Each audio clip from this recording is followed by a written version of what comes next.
Hola, ¿qué tal? Mi nombre es Margarita Rodríguez y como lo dije desde el video anterior, voy a estar hablando acerca de los trastornos mentales de una manera más específica para hablar acerca de su clasificación, los síntomas, así como también la prevención oportuna. El día de hoy voy a hablar acerca del trastorno alimenticio o también conocido como trastorno de la conducta alimentaria.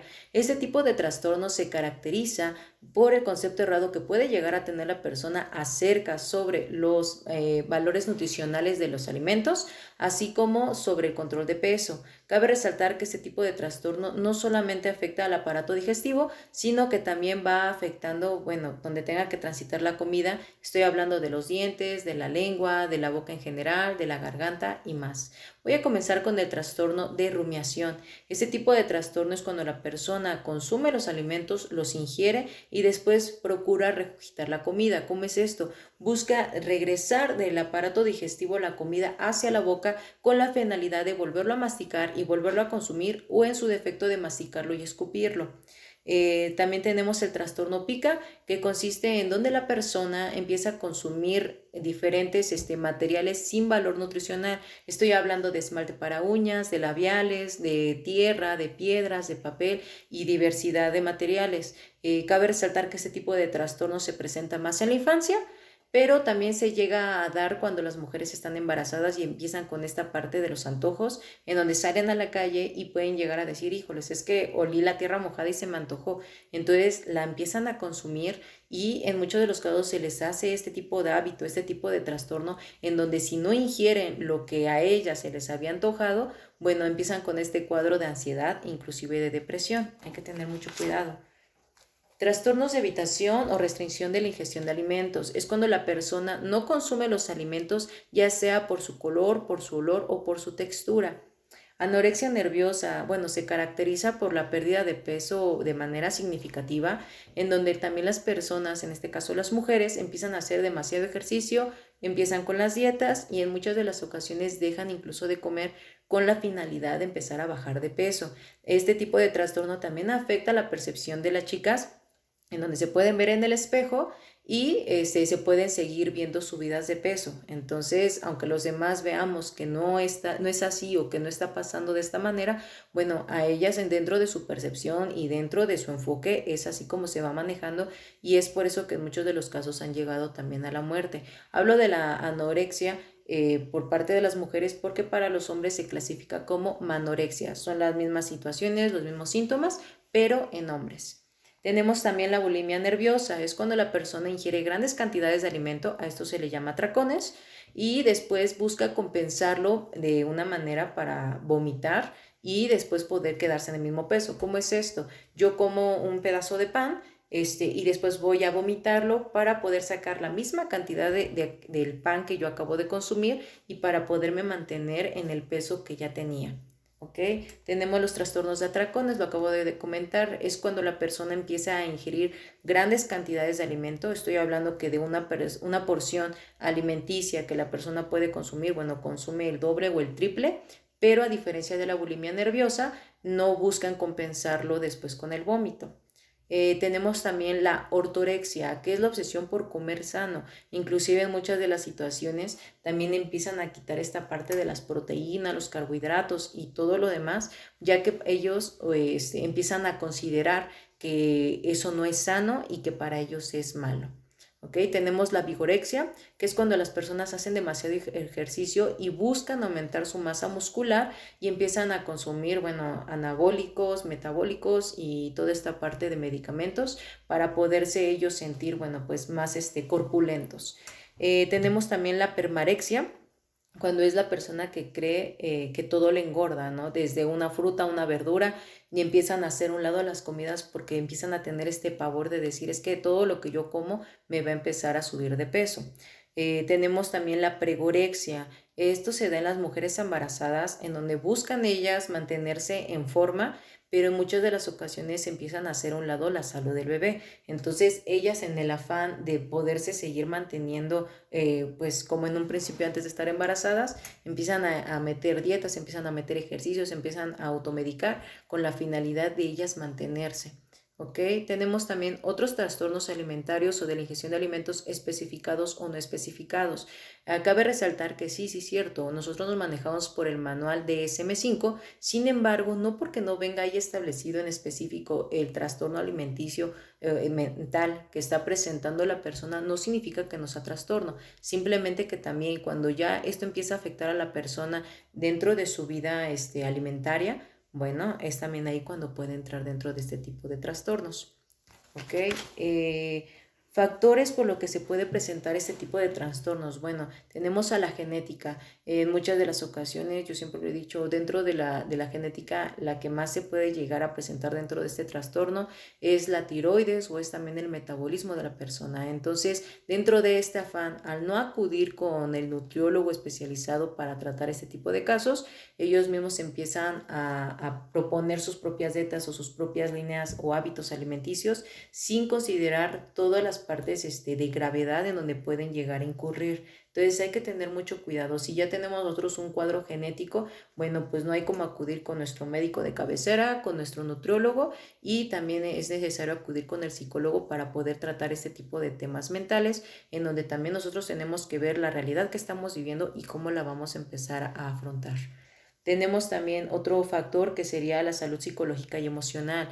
Esta parte del perfeccionismo, esta parte de la autoestima baja, bueno, es ahí también donde me ha llegado a ver casos en donde las adolescentes en la primaria estaban subidas de peso, entran a la secundaria, obviamente el metabolismo cambia, empiezan a hacer ejercicio y todo, y se empiezan a obsesionar por esta parte de querer siempre estar delgadas, llevando a un límite en donde, bueno, ya no comen o todo el día se avientan 6 horas de hacer puro ejercicio, y donde también empiezan a quitarle inclusive a toda la comida las grasitas, ya sea queso, ya sea esta parte también de los embutidos, salchicha, jamón, y pues al final de cuentas se empiezan a quedar con pequeñitas porciones de todo. Entonces, no por lo que hayamos vivido significa que entonces vamos a empezar a estropear parte de nuestra vida. Sí es necesario empezar a marcar cambios, pero también de una manera responsable. Esta parte también, otro factor que afecta este trastorno, bueno, son las dietas. Siempre, y es sabido, ¿no? En donde uno empieza a hacer la dieta y empieza a generar esta parte de tener más hambre de lo habitual. Entonces tenemos que empezar a generar hábitos, tenemos que empezar a generar disciplinas, porque de nada sirve que 3 días estemos haciendo la dieta y al cuarto día pues me dé un atracón de todo lo que no me comí. Entonces por eso les comento, hay que llevarlo muy de la mano con el médico, con el nutriólogo y con el psicólogo. Parte también del factor es el estrés. Cabe mencionar aquí que cada persona reacciona al estrés de manera diferente. En algunos casos, bueno, las personas suben de peso, en algunos otros casos las personas empiezan a bajar de peso. Entonces, no hay como estar tranquilos para que también nosotros cada vez que comamos obtengamos los nutrientes requeridos y obviamente también se puedan afianzar bien a nuestro cuerpo y no todo lo desechemos. ¿Vale? Voy a hablar de algunos síntomas para poder o saber si la persona o algún familiar está padeciendo este tipo de trastorno. Cabe mencionar que no porque yo lo diga significa que así es como tenga que ser, simplemente es para que ustedes tengan un contexto general y bueno, empiecen a tener un poquito más de alerta. Cuando la persona empieza a poner excusas para comer o ya no quiere estar dentro del entorno familiar, social, o inclusive se empieza a colocar sus propias dietas. Ajá. Hay que tener mucho cuidado con eso. Recordemos que cada persona especializa en alguna materia, entonces no podemos decir, bueno, yo voy a hacer mi propia dieta porque esto me es funcional. Bueno, hay que acudir con las personas responsables sobre esta materia para que también nos puedan apoyar. Cabe mencionar que dentro de esta situación me ha tocado ver también papás que dicen, bueno, es que mi hijo o mi hija ya está grande, entonces ellos se pueden preparar la comida y pueden comer. Sí, pero también me ha tocado ver casos en donde los hijos fingen que están comiendo o solamente dan las largas a papá de decir, sí, ya lo hice, ya comí. Es más, pueden ensuciar el plato y lo dejan en el lavadero, en el lavabo, perdón, y para poder fingir que ellos llegaron a consumir los alimentos. Entonces, sí es bueno que empiecen los niños o los chicos o los adolescentes a hacerse responsables de su propia alimentación, pero también como tutores o como familiares tenemos que estar al pendiente de esta situación. Hace tiempo me tocó una chica en donde empezaba a desayunar, se preparaba su cereal y todo, y después le daba 5 cucharadas y todo lo demás lo tiraba. Y esta situación la había estado haciendo pues por varios meses y los papás no se habían dado cuenta. ¿Por qué? Porque veían que la despensa, bueno, iba bajando, los cereales, la leche, veían los trastes sucios, pero no por eso significa que sí lo estuviera ejecutando bien la chica. Entonces hay que tener mucho cuidado con eso. Otro síntoma pudiera ser en donde también la persona empieza a ir al baño constantemente mientras están comiendo. ¿Cómo es esto? Voy a consumir un poco y es que ya me dio el malestar y va al baño. O de repente está comiendo, ay, es que me entró una llamada, ¿no? Y se sale y pues vuelve a ir al baño. Entonces empieza a ver este juego en donde voy, regreso, vuelvo a ir, vuelvo a regresar y pues al final de cuentas lo único que está haciendo es desechando la comida. Entonces hay que tener mucho cuidado con eso también. Comer a escondidas, ¿cómo es esto? A veces las personas empiezan a mantener la dieta que se les ha recomendado o empiezan a generar hábitos para no subir de peso, pero después a las 3 4 de la mañana, cuando ya nadie los ve, bajan a escondidas y empiezan a comer esta parte de los atracones. Entonces es ahí también cuando la persona busca defenderse o busca escudarse como para no sentirse mal con él mismo, con ella misma, y por eso lo empieza a hacer de esta manera. Tenemos también cuando la persona ya se siente avergonzada, avergonzado por su propio físico, entonces también si ya la persona nos los está detonando, nos los está diciendo, bueno, no hay como también empezar a tomar las cartas sobre el asunto. Cabe mencionar que es difícil ir al psicólogo y hablar que tenemos este tipo de trastornos. Bueno, cuanto más va a ser difícil hablarlo con la familia y decirles lo que está sucediendo. Entonces, porque no sabemos cómo van a reaccionar, porque no sabemos qué cartas se van a tomar sobre el asunto.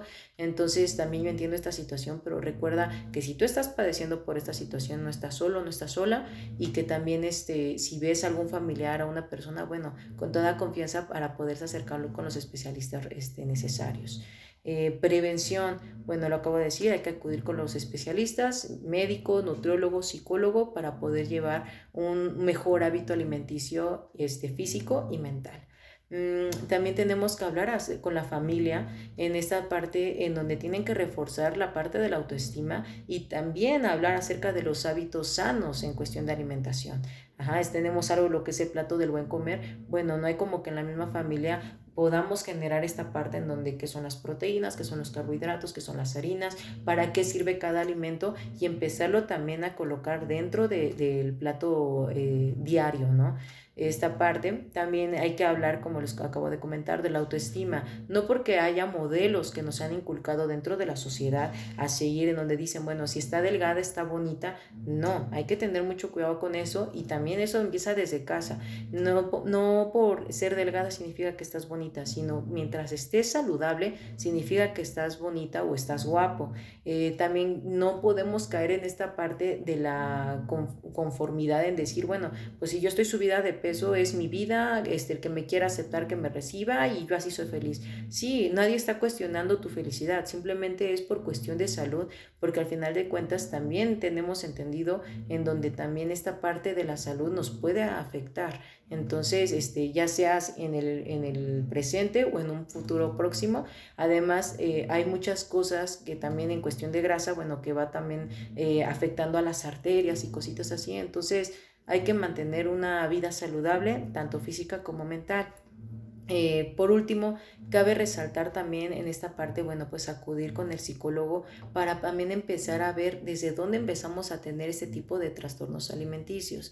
Recuerden ustedes que estamos aquí como psicólogos para apoyarlos, para recordarles que no están solos, que no están solas y que sobre todo vamos a empezar a generar nuevas estrategias para que también ustedes puedan llegar a tener una vida lo mejor posible.